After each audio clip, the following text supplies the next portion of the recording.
वैष्णव की फिसलन। हरिशंकर परसाई। वैष्णव करोड़पति है। भगवान विष्णु का मंदिर, जायदाद लगी है।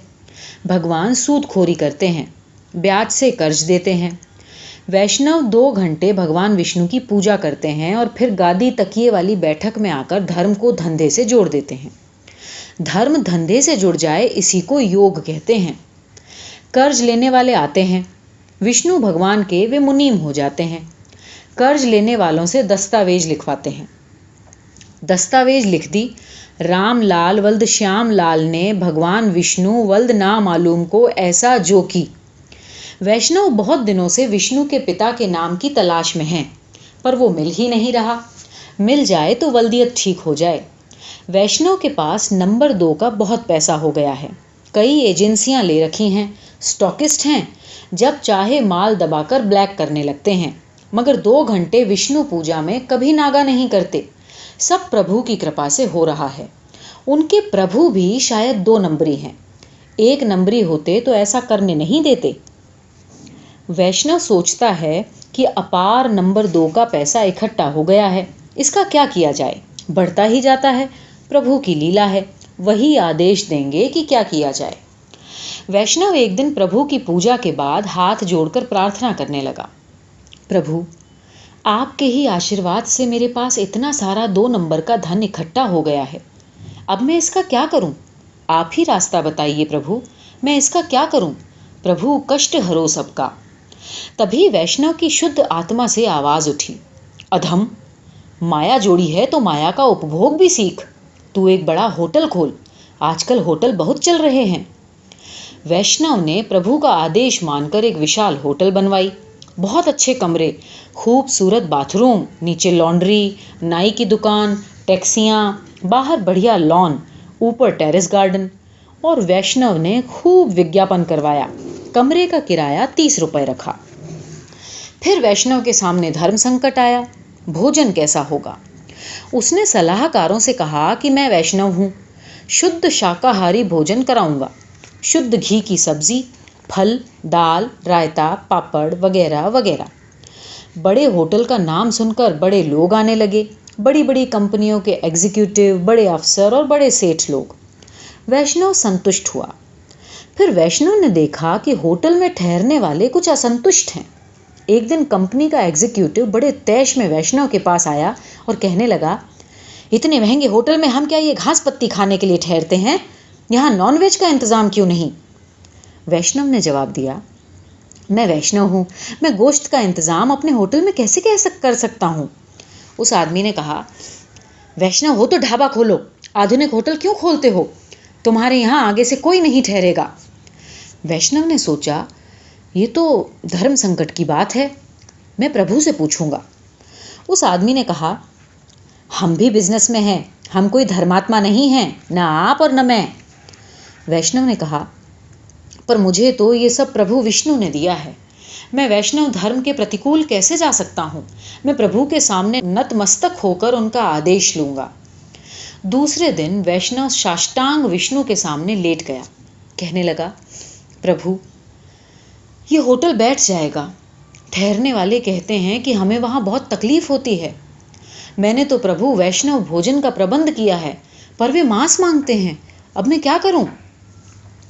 वैष्णव की शुद्ध आत्मा से आवाज आई, मूर्ख, गांधी जी से बड़ा वैष्णव इस युग में कौन हुआ है? गांधी जी का भजन है, वैष्णव जन तो तेने कहिए जे पीर पराई जाने रे। तो इन होटलों में रहने वालों की पीर क्यों नहीं समझता?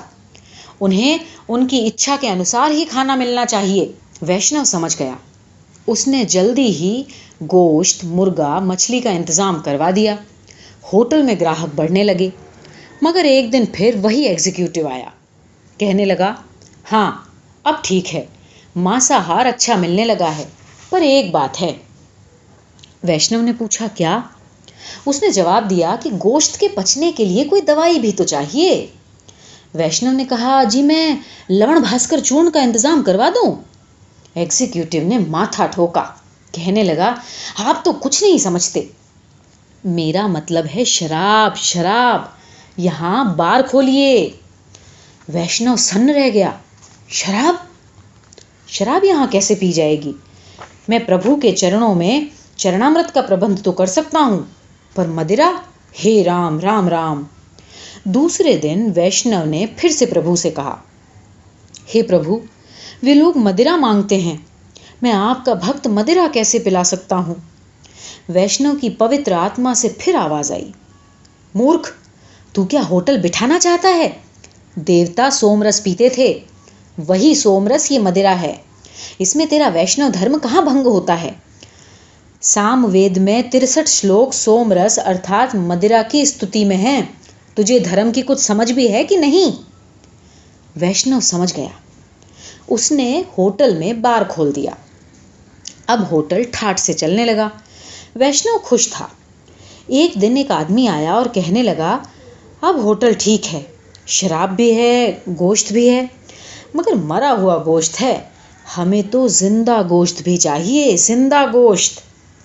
वैष्णव ने पूछा कि ये जिंदा गोश्त कैसा होता है?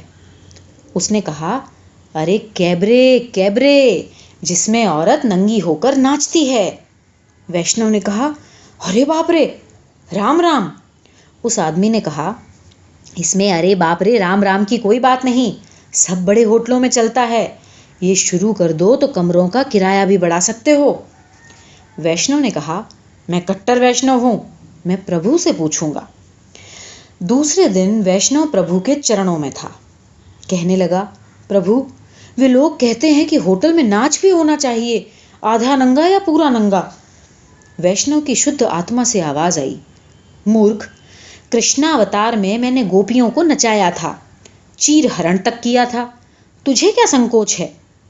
प्रभु की आज्ञा से वैष्णव ने कैबरे भी चालू कर दिया। अब कमरे भरे रहते हैं, शराब, गोश्त और कैबरे। वैष्णव बड़ा खुश था। प्रभु की कृपा से होटल भरा रहता था। इधर कुछ दिनों बाद एक ग्राहक ने बेरा से कहा, इधर कुछ और मिलता है? बेरा ने पूछा, और क्या साहब?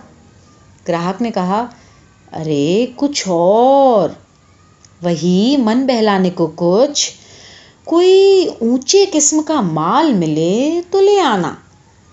बेरा ने कहा, नहीं साहब, इस होटल में ये नहीं चलता। ग्राहक वैष्णव के पास गया, बोला, इस होटल में कौन ठहरेगा? इधर रात को मन बहलाने के लिए तो कोई इंतजाम ही नहीं। वैष्णव ने कहा, कैबरे तो है साहब। ग्राहक ने कहा, कैबरे तो दूर का होता है, बिल्कुल पास का चाहिए, गरम माल, कमरे में। वैष्णव फिर से धर्म संकट में पड़ गया। दूसरे दिन वैष्णव फिर से प्रभु की सेवा में गया। प्रार्थना की, कृपा निधान, ग्राहक लोग नारी मांगते हैं, पाप की खान, मैं तो इस पाप की खान से जहां तक बनता है दूर ही रहता हूं, अब क्या करूं? वैष्णव की शुद्ध आत्मा से आवाज आई, मूर्ख, ये तो प्रकृति और पुरुष का संयोग है, इसमें क्या पाप और क्या पुण्य, चलने दे। वैष्णव ने बैरों से कहा, चुपचाप इंतजाम कर दिया करो, जरा पुलिस से बचकर 25% भगवान की भेंट ले लिया करो। अब वैष्णव का होटल खूब चलने लगा है, शराब, गोश्त, कैबरे और औरत। वैष्णव धर्म बराबर निभ रहा है। इधर ये भी चल रहा है। वैष्णव ने धर्म को धंधे से खूब जोड़ा है।